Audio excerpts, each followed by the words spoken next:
Salut tout le monde, aujourd'hui on se retrouve dans une nouvelle vidéo. Donc nous venons d'arriver à Malagne, l'archéoparc de Rochefort, et il y a un événement gallo-romain, donc on va voir ce que ça donne.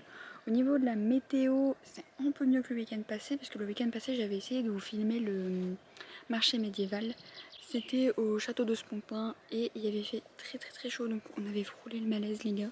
Donc j'avais vraiment eu du mal à vous filmer du contenu. Mais aujourd'hui ça a l'air d'aller mieux. J'ai quand même prévu la crème solaire, les lunettes de soleil, la casquette, tout. Et on va directement y aller.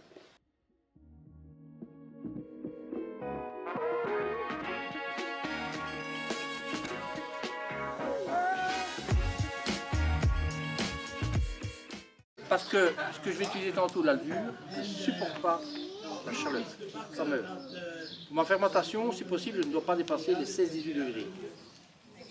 Au-delà, ça va être compliqué. Donc ça veut dire qu'on ne brasse jamais en été. On ne brasse rarement en hiver, pourquoi? Parce que les plantes qu'on va rajouter, et s'il fait trop froid, ma fermentation va ralentir, et si elle ralentit trop au début, ça ne va pas aller parce que les bactéries pourront en profiter pour venir dans mon mou. Donc on brasse qu'à cette période-là, en gros. Tout ce matériel-là. C'est tout le matériel qui a été retrouvé dans des fouilles qui ont eu lieu dans un lac en Suisse. Il y avait un village lacustre. C'est grâce à ça qu'on a fait des matériels. Ensuite, ce village lacustre s'est effondré dans le lac. Un lac, c'est de la vase ça conserve, le froid, ça conserve. Et donc on a pu retrouver les matériels presque complets. Des bassins de filtration, des tonneaux, des bassins de brassage. Tout ça nous a permis d'identifier le matériel, et à partir du moment où on a le matériel, on peut savoir la méthode de fabrication.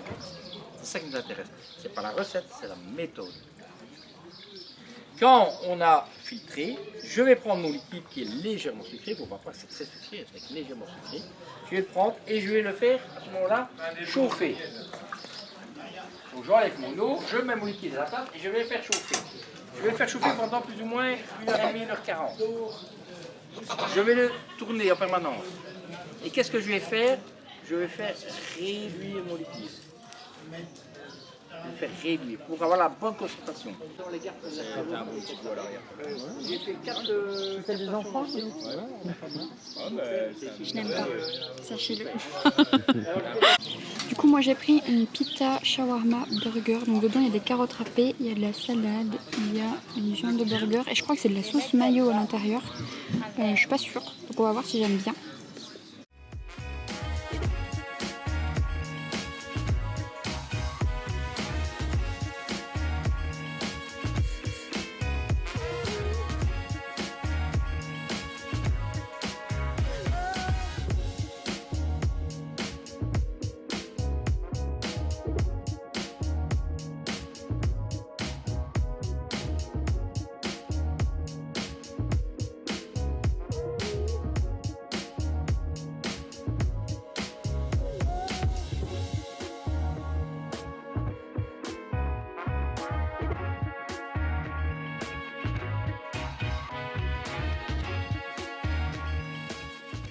Donc pour vous expliquer ce que vous venez de voir, je vais essayer de parler un peu plus fort parce qu'il y a pas mal de sons.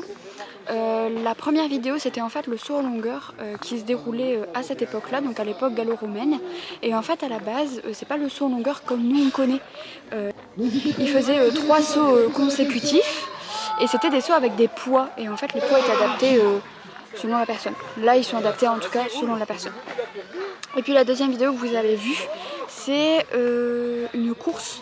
Là, ce que vous avez vu, il y avait un bouclier de 5 kg, mais à l'époque, ils portaient vraiment leur bouclier, leur armure, etc., et ils devaient faire 3 tours. Ici, pour l'exercice, ce sera qu'un seul tour pour pas que ça dure trop longtemps, mais à l'époque, c'était 3 tours qu'il fallait faire. Donc, pour vous expliquer un petit peu. Et ce midi, j'ai pris une pita, comme je vous l'ai dit. J'ai payé 10 € pour la pita. Par contre, c'était trop bon. Et d'habitude, je prends pas de légumes. Là, il y avait tous les légumes et c'est passé crème. C'était vraiment très bon. Donc voilà, là, on va continuer un petit peu la journée.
Voilà. Mais il était très léger, donc la plupart du temps, il était confronté à le murmillot, par exemple. Le murmure, c'est le casque doré là-bas. C'était son adversaire principal. Alors, ce gladiateur, c'était un gladiateur lourd. Il a protégé sa nuque. Par contre, on ne voit pas grand-chose. Donc c'est pareil, c'est un atout, c'est un inconvénient en même temps. Par contre, lui, du coup, il n'avait pas de casque. Il pouvait courir, il pouvait respirer, parce que ça, c'est non négligeable dans le casque. Comme je dis, on ne respire pas. Alors par contre, oui, effectivement, ça le gênait quand même. Dans Galérus, il y a bien galère. Ouais. Donc il n'y avait pas grand-chose pour voir. Il était obligé de lever la tête pour voir l'adversaire. Il tenait le filet dans la même main, en fait, Parce qu'il avait que le trident. et le filet. Il avait aussi une dague. Donc il pouvait directement effectivement taper là où il y avait très peu d'espace, effectivement, comme elle disait, avec le bouclier et tout. Mais il pouvait courir autour, effectivement, taper directement à d'autres endroits. Le filet lui permettait aussi donc d'atteindre soit effectivement le casque ou le bouclier. Crête, elle est lisse, et son bouclier est là-bas. Avec le scorpion. Ouais, avec les côtés arrondis comme ça. Le filet, il peut pas l'atteindre. Ah, mais par contre, oui, non. Et ça venait l'étrangler, on fermait vraiment le casque. Ouais. Et lui, il avait des grandes ocréas pour protéger les jambes, jusqu'en haut des genoux. Il avait les deux protections de bras. Il avait une côte de maille. Donc, sincèrement, le seul endroit où on pouvait vraiment le toucher, c'était là.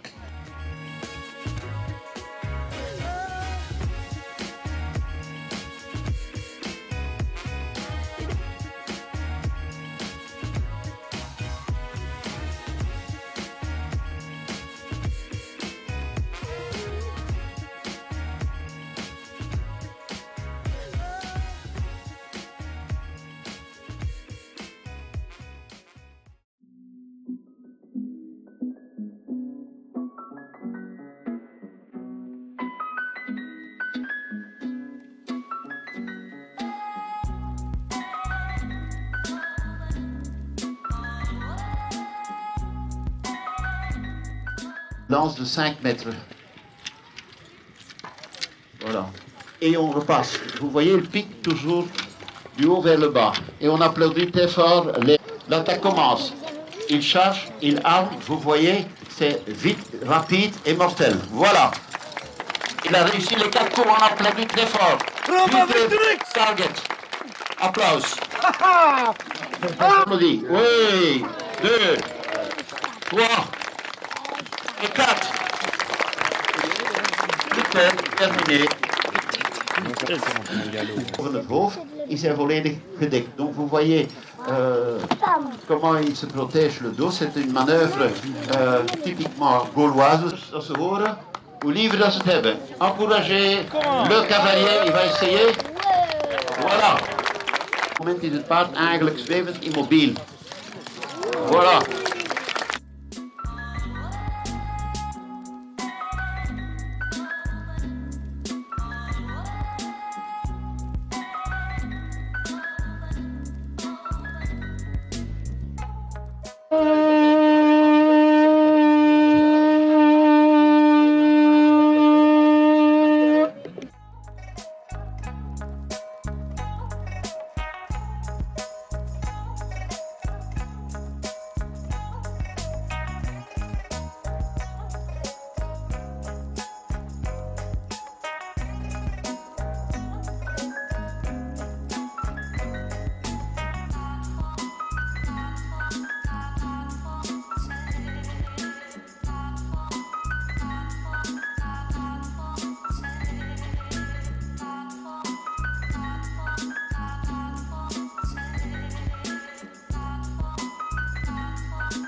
La technique du sabre toujours redoutable.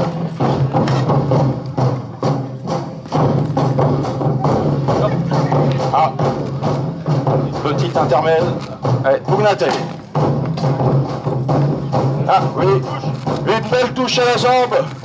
Notre Samnite est donc vainqueur.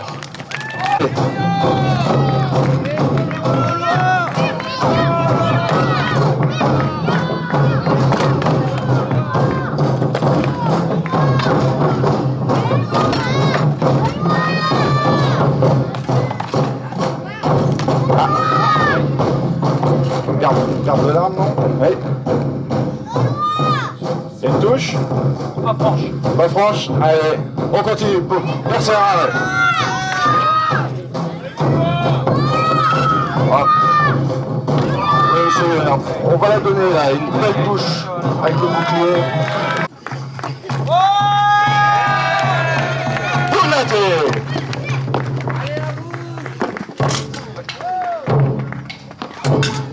Non, c'est le casque. On sert à rien. Ah. Ouais. Première touche du provocateur. Pugnate. Oui. Touche de la provocatrice. Un partout.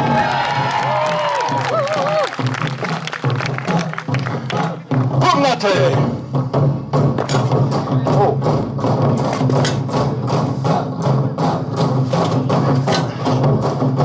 Touche.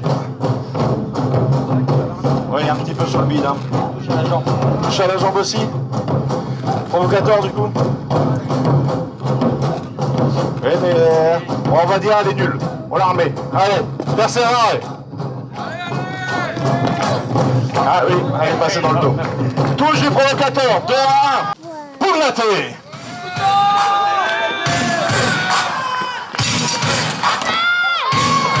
Allez, intermittité, touche du rétière en premier.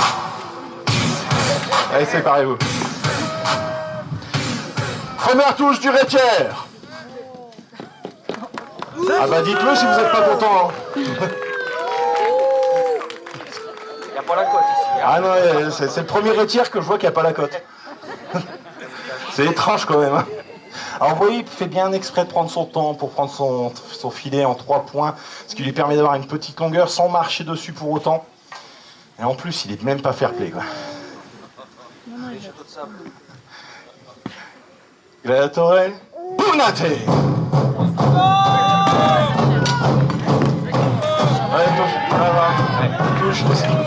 Allez, touche du sécutor. Gladiatore, pugnate. Ah, il est passé direct dans le trou. Ah oui, c'est moins pratique. Hein. Ah oui, là, ah, ça perd de bouclier déjà, ça change d'arme. Ouais, ça a du mal. Vous voyez, on a un sécutor, il s'est un peu changé, vous voyez, assez court et tiers. Alors mais là, persévérer, accélérater. Je sais pas pour vous, mais ça devient un petit peu fouillis tout ça, non? On a l'impression que ça devient du n'importe quoi. Il manquerait plus qu'à lâcher une vachette et on se croirait à Interville. C'est du grand n'importe quoi. Ah ouais. Et qu'est-ce que tu fais toi?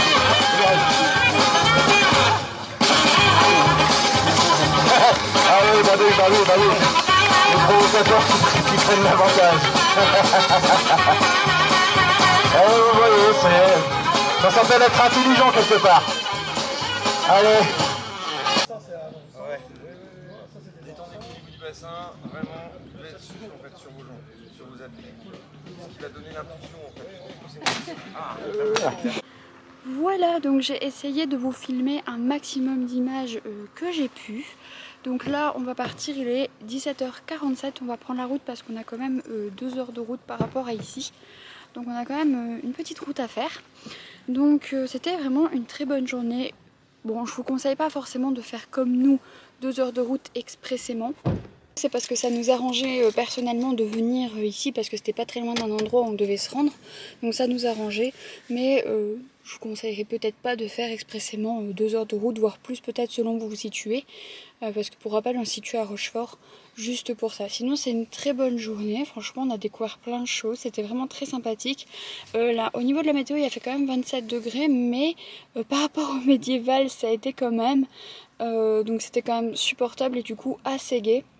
Donc nous l'année passée on avait fait le marché médiéval à la citadelle de Namur, là on a fait le marché médiéval au château de Spontin et celui-ci du coup qui est le marché gallo-romain à Rochefort. Et donc celui que j'ai quand même préféré c'est celui à la citadelle de Namur, simplement parce que celui-ci était vraiment chouette, il y avait des animations toute la journée donc ça c'était cool, c'est ce qui a un petit peu manqué la semaine dernière au château de Spontin où là en fait il y avait beaucoup d'artisans pour faire découvrir leurs produits, mais il n'y avait pas beaucoup d'animations.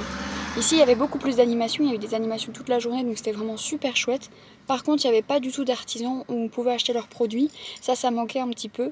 La citadelle de Namur, donc le marché médiéval à la citadelle de Namur réunit vraiment ces 2 aspects là, donc c'est vraiment super chouette. Mais vraiment ce qui manquait ici pour moi c'était des artisans avec leurs produits, puisque là on n'a pu rien acheter. Vous avez une petite boutique à la fin de l'événement, mais on n'a pas vraiment trouvé de choses qui nous y intéressaient. Voilà, donc sur ce, moi je vous dis à très bientôt dans une prochaine vidéo. N'hésitez pas à liker cette vidéo, à vous abonner, à laisser un petit commentaire si vous êtes déjà venu ou si au contraire vous aimeriez venir du coup. Et nous, on se retrouve très prochainement. Salut tout le monde!